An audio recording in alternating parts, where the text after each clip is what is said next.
2026ஆம் ஆண்டு நடக்கக்கூடிய நீட் தேர்வை எழுதக்கூடிய மாணவர்களாக பெற்றோர்களாக நீங்கள் இருந்தீங்க அப்படின்னா உங்களுடைய ஆதார் கார்டையும் உங்களுடைய கேட்டகரி சர்டிஃபிகேட்டையும் அப்டேட் பண்ணி வச்சுக்கோங்கன்னு சொல்லி நேஷனல் டெஸ்டிங் ஏஜென்சி ஒரு முக்கியமான நோட்டிஃபிகேஷனை கொடுத்துருக்குறாங்க. Advisory notification for NEET UG 2026.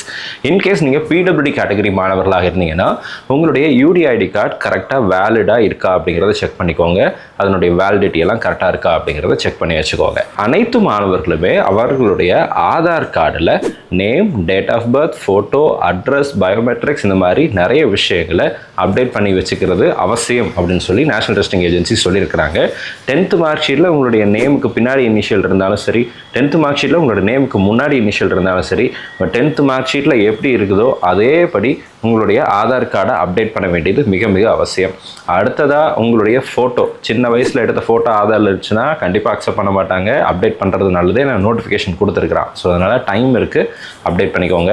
Date of birth, address இதெல்லாம் கரெக்டாக இருக்கான்னு பார்த்துக்கோங்க. மிக முக்கியமான விஷயம் பயோமெட்ரிக்ஸ், உங்களுடைய ஃபிங்கர் பிரிண்ட்ஸ், உங்களுடைய ஐரிஸ் இதெல்லாமே ஆதார் கார்டில் சின்ன வயசில் கொடுத்து தான் இருக்கும்.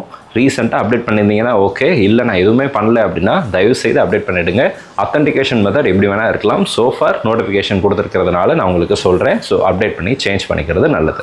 இன்கேஸ் நீங்கள் பிடபிள்யூடி கேட்டகரி ஸ்டூடெண்ட்டாக இருந்தீங்க அப்படின்னா யூடிஐடி கார்டையும் செக் பண்ணி அதனுடைய வேலிடிட்டியும் செக் பண்ணி வச்சுக்கோங்க.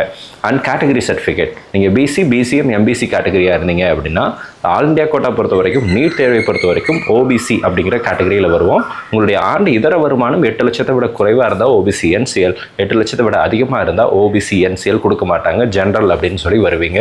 ஸோ இ சேவை சென்டரில் போய் அப்ளை பண்ணி செக் பண்ணி பார்த்துக்கோங்க. ஓபிசி என்சிஎல் கொடுத்துருந்தா மட்டும்தான் நீங்கள் ஆல் இண்டியா கோட்டாவில் ஓபிசி என்சிஎல்ங்கிறத கிளைம் பண்ண முடியும். நீட் குவாலிஃபைங் மார்க்கும் OBC NCL, general, SC, ST அப்படிங்கிற கேட்டகரியை பேஸ் பண்ணி தான் இருக்கும்.